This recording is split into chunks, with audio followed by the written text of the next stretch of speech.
الحمد لله رب العالمين والصلاة والسلام على رسولنا محمد وعلى آله وصحبه أجمعين. رب اشرح لي صدري ويسر لي أمري واحلل عقدة من لساني يفقه قولي. اللهم أرنا الحق حقا وارزقنا اتباعه وأرنا الباطل باطلا وارزقنا اجتنابه. أيها الإخوة الأفاضل، سنعود إلى سيرة نبوية، سيرة الرسول صلى الله عليه وسلم، وسنتكلم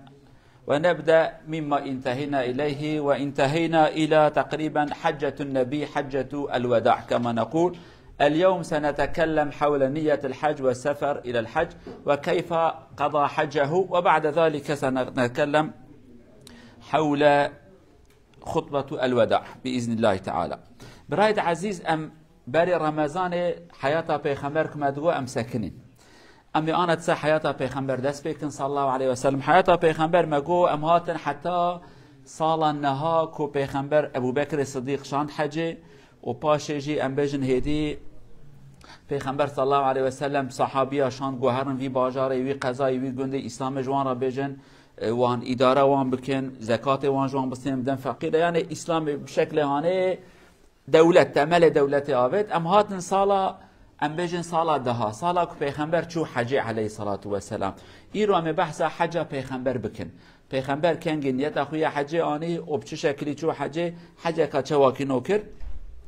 هیدی ام هاتن سال داوی یا جمه داوی حیات پیغمبر صلی الله علیه وسلم و ساکنو بجن وظیفه وی پیغمبر هندک ماید نوا انسان دا بقده هندک مایه.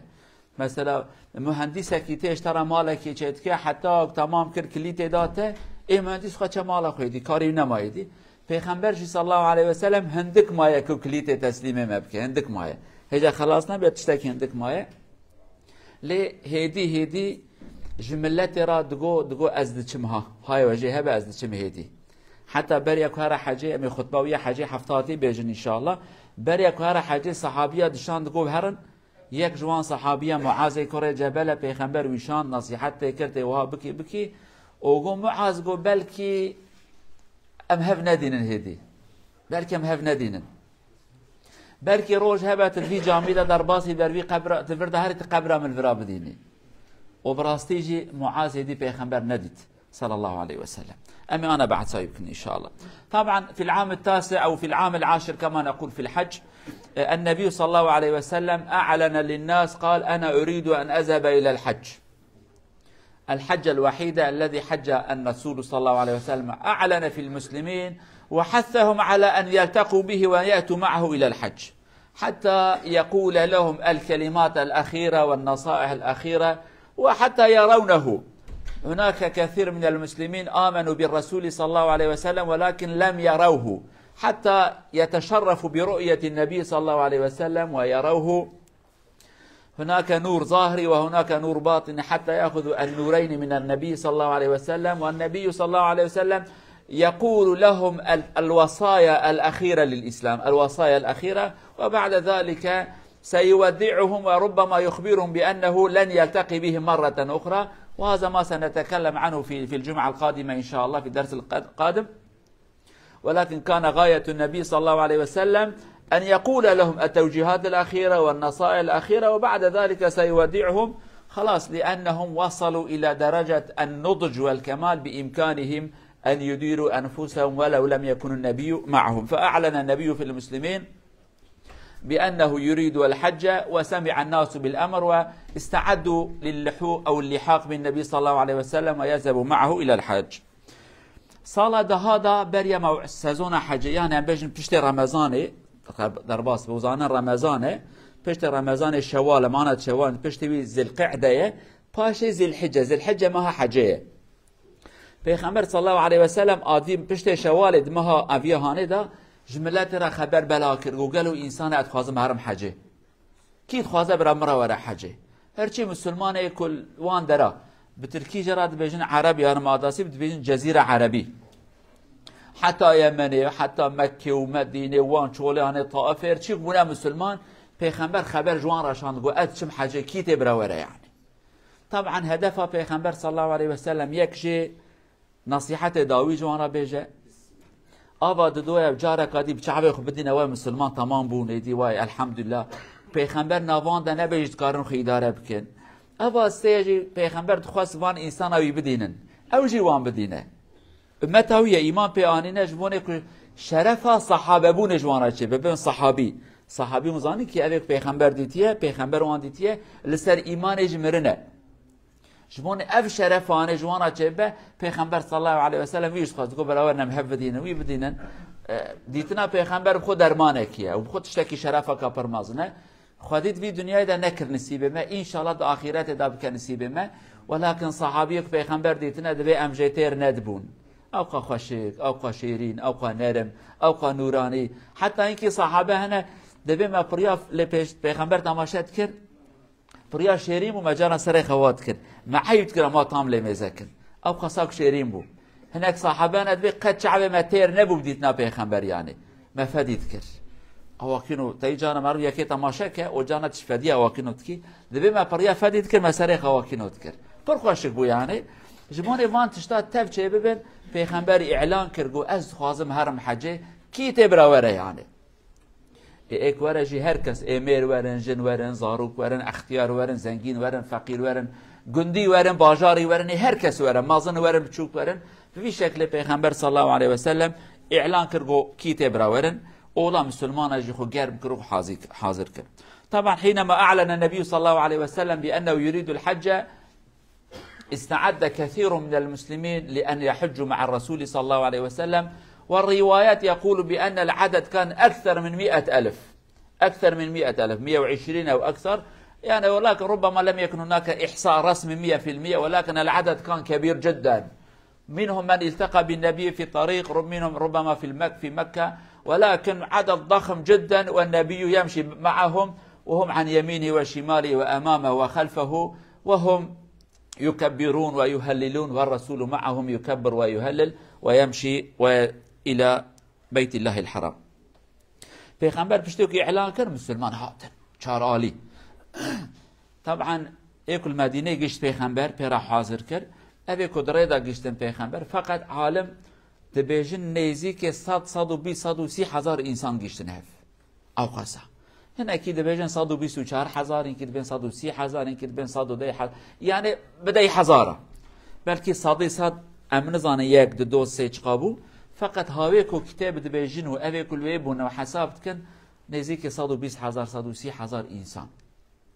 بميرو بجنا بزاروكا باختيار لو رأي بزاروك جهاتن يعني هبونا مثلا زاروكي وان دستي وان دابونا بشوكونا پیغمبر قوتن يا رسول خدا وياج حجاوي هي برحجب که گوتیه بکه خیره ویشترایه یعنی خیره ویشترایه تو دیا ویتی بیتی نی خیره ویشترایه ایک هبیه گوتیه باب من مریه حج سر فرض بود چه بکم گوتیه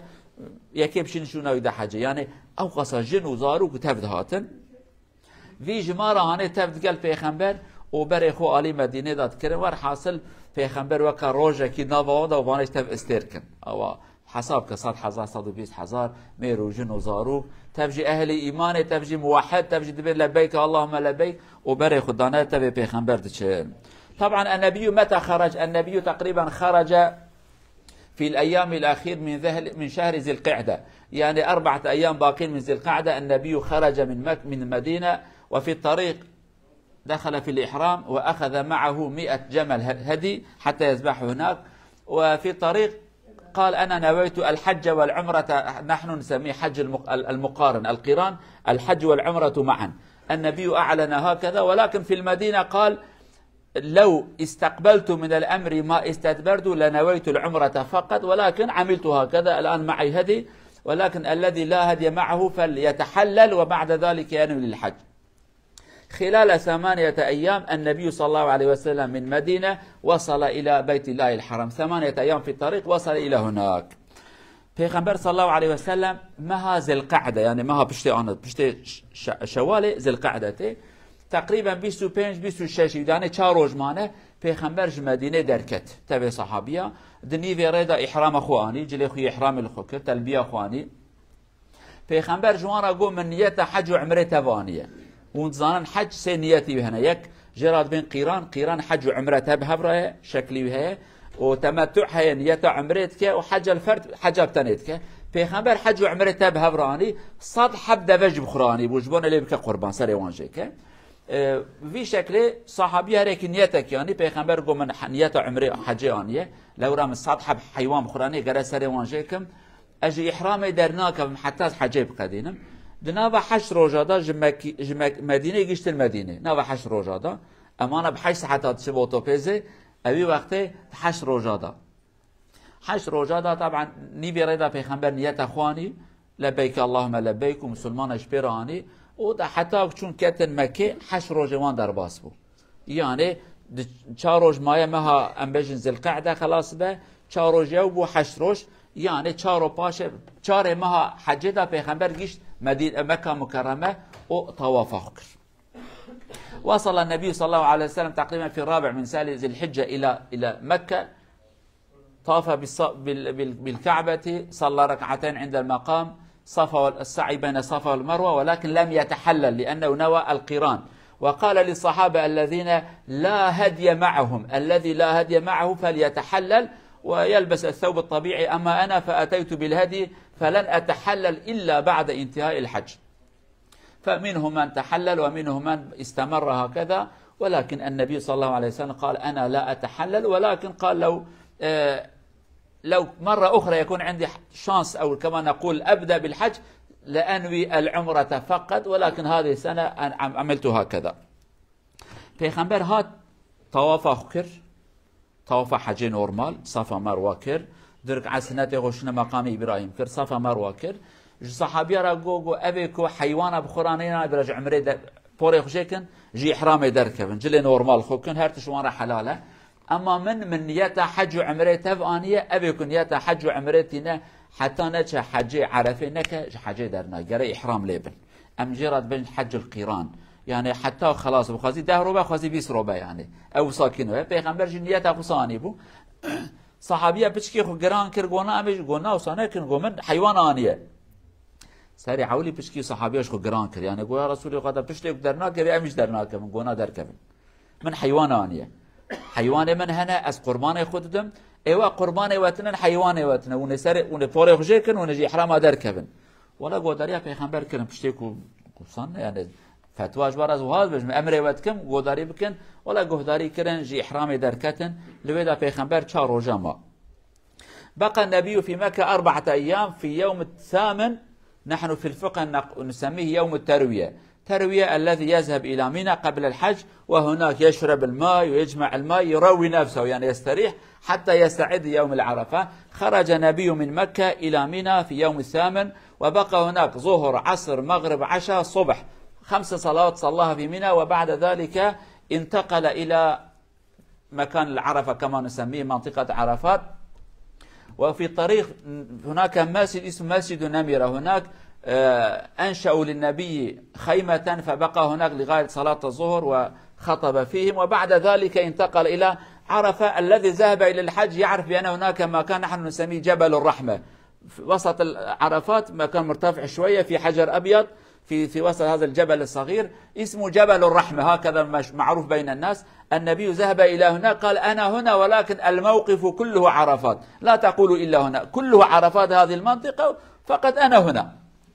بقى هناك ودعا كثيرا إلى غروب الشمس ودائما كان ينصحهم وخطب النبي صلى الله عليه وسلم في الجمعة القادمة سنقول لأهميته اليوم حول حج النبي صلى الله عليه وسلم كيف حج وكيف انتهى. پیغمبر صلى الله عليه وسلم ما قلت روجا 4 ماه گشت مکه 4 5 6 7 روجا 8 جمکه درکت چو مینای جراد گورا فقط اسلامی بجن رویا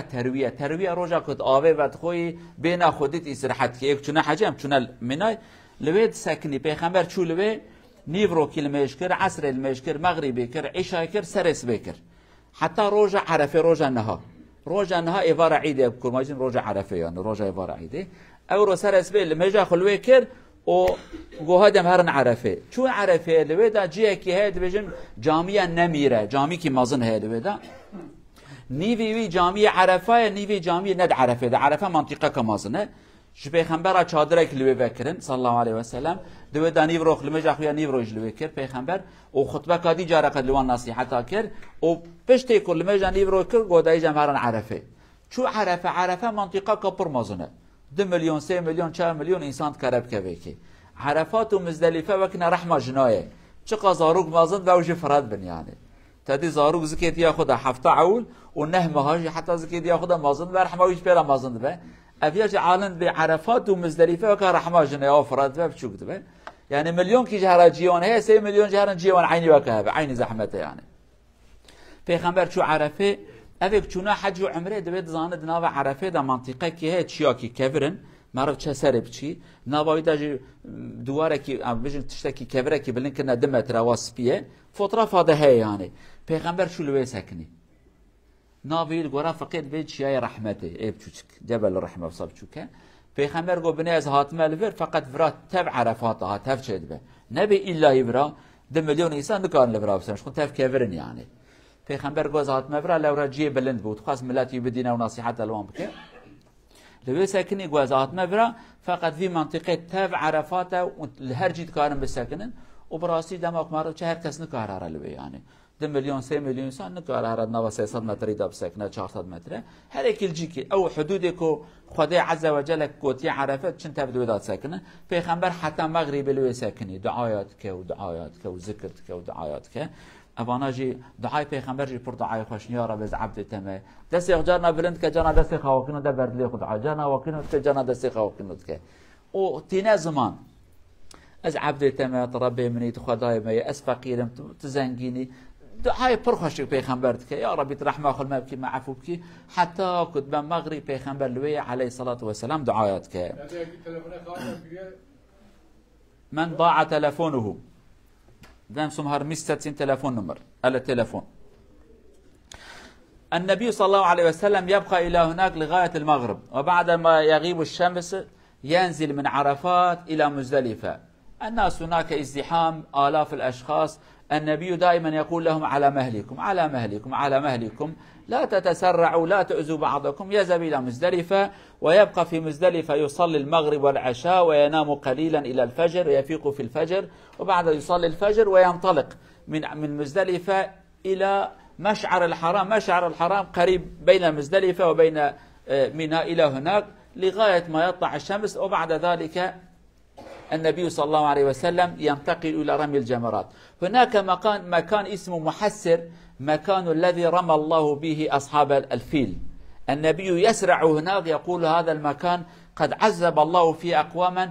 حاولوا أن تسرعوا فيه تمشوا فيه بسرعة لا تبقوا في مكان الذي عذب الله فيه أقواما غيركم فالنبي يمشي بسرعة ويذهب إلى جمرات يرمي الحجر الجمرة العقبة الكبرى 7 عصيات وبعد ذلك يذهب إلى المنحر مكان نحر الحيوانات يذبح 63 جملا من ضمن 100 والباقي يقول سيدنا علي أكمل 100 فسيدنا علي يكمل وبعد ذلك يذهب إلى كعبة ويطوف بالكعبة ويتحلل ويعود إلى منى مرة أخرى پیغمبر صلى الله عليه وسلم بو مغرب جعرفه هات خواره حد دوا خسیاره سر دوا کشدان یجبان دوا زونه چه حتی دبه سر دوای هات خواره سکنه نخواست زوهره جملات راد بجا يواش يواش هدي هف نيشين هف عاجز نكن شفا عجلة نكن على رسلكم دائما به هدي حتى تمزدلفه لويج مغربيت كه لويج عيشايت كه دكبا خو داوي راد بل لويج سرس بيجت كه فجر الزو او هدي عرفه درته مزدلفه درته جي كي بيجي مشعر الحرام او جي بمزدلفه ومنى بدوي دايه منطقه كيه دچل ويج بردعايات كه حتى كنزي رو دركبه دويدا جي أصحاب الفيل وظانن يا نبي بعربي بمحسر جي كيه پیغمبر دوید وردا زود عجله کن وردا نسکنن زود رکبن دوی اف جي هانه خدای ملته کی بریا و عذاب دایا وان وی جي دا زیده نسکنن چتاکی مهمه جي کی خراب به مرد پر ودا نسکنه باش تبه جي کو بخیر اج لودا بسکنن جي بخیر پیغمبر سکنن گو ابرا جي کی پر باشنه لوردا خدای عز وجل فيل وقت ابراهات خدای کبرا سروان دباری گوزوج بده درباس وچو مینای شیطان عول روز عرفه عول عفوا روز عید شیطان یک شیطان مازن 7 حب کبرا آویته که و پاش جیکم حیوان معرف سری جید که مذبح خانه ام جراب خود بی چون لویجی پیغمبر 100 حب دوی بخورا بریا 100 حب جوی 100 حب 63 حب اوی سری وان جیکر ماشاءالله پیغمبر جهاتی بود اما هو جید کرد عجیب و قصابه که جهاتی بود ماشاءالله 63 حب عادات دواش البيا معرف سريوان جد كه نكاري دنا الفرات خن قليشن عولي الفرات خن باش الفرات خن وسي دواها متروني بدرجه وات استيوان درجه عولي الفرات خن باش الفرات خن جد كه خوين شاب خد كه بخواري يعني شيستو سي حبات جد كه علي را حضرتي علي تبي علي اي ما يتداوم بك يعني ابي صدحه سريوان صدحه بيجيت كن يار حاصل بشتي خلاص تبع پیغمبر دشه كعبه دشه طواف خوجت كاس طواف الافاضه طواف ابك عرفتين شو طواف انجت ك باشه پیغمبر صلى الله عليه وسلم برد كعبه دا قانون كيش خاطر يكرو ملت مكه يكي ناند دا حجيه عائله كي يكي اوا زمزم داوان اوا زمزم عائله پیغمبر داوان بني هاشم پیغمبر هر یک جوانه لی پیغمبر جی جانش بیر وانه کن جانا تی امامی و تج عشیرتکی گرت رول خل نفهم نخی از امامم یجوی عشیرت هانمه از سروک دولت ما لیجوی عشیرت ما از رول خل نفهم نخم پیغمبر جوان رول نفهم نکه و ملت شاش فهم نکه جو آب خو عباس را گم من دخواست از دگل و آوه بکشینم لور اج یک جوامه اما اترسم ملت داوی جواب استینه ملت داوی نیله و ناوی بکشینن گو از آوه ناکشینم وکاک بیج از آنها نجوامه يعني از بکم ملت فهمناکه ملت این کی زانن این کی نزانه بیج پیغمبر جی کریه انوی گره جوا دستینن لیوانا گو تام فهم کری ارسو آن تاسا کی دانه کی ام دلو جراد بجن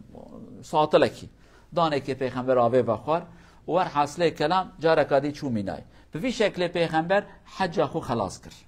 لدنا با توکلش پیغمبر جوان خبر ده خطبات بیجه خطباوي إن شاء الله حفتاتي كم نمرن أو خطبة مهم درس مازن نصيحة مازن حفتاتي أم بيجن إن شاء الله. إلى هنا نكتفي بأن النبي قد حج. كيف حج؟ في الجمعة القادمة سنتكلم حول نصائحه الأخيرة التي ألقاها على المسلمين في حجته الأخيرة وقد حج حجة واحدة من المدينة سنتكلم حوله وفيها دروس مهمة جدا كيف أخر النبي الحج والنصائح والدروس المهمة التي نستفيدها من هذه الحجة إن شاء الله. حفتاتي ما بحث حجة أنا بكن درسها بيغمبر درسها كبر مهمة يعني مثلا قالك عالم ويخطبه نفسان ندوي خطبة الوداع خطبه خاطر خواستنه كل خاصة نصيحة مازن بيغمبر صلى الله عليه وسلم للمسلمان كده إيرو أمش خاصة محتاجة وان نصيحتنا أو نصيحة بكرديت بيجي نصيحة زيرين بزيرتين نفساندن أم يوم بين الزمان وإن شاء الله رب العالمين حاجه کی زمان کی نزدیک تا بکنسی ام هر ببن جیران هر پیغمبر خو قبر زیارتی بکن ان شاء الله رب العالمین صحت و عافیت بده متبا حتى حفتاتی ان شاء الله بين حفظ و رعایت خدادا. السلام عليكم ورحمه الله وبركاته.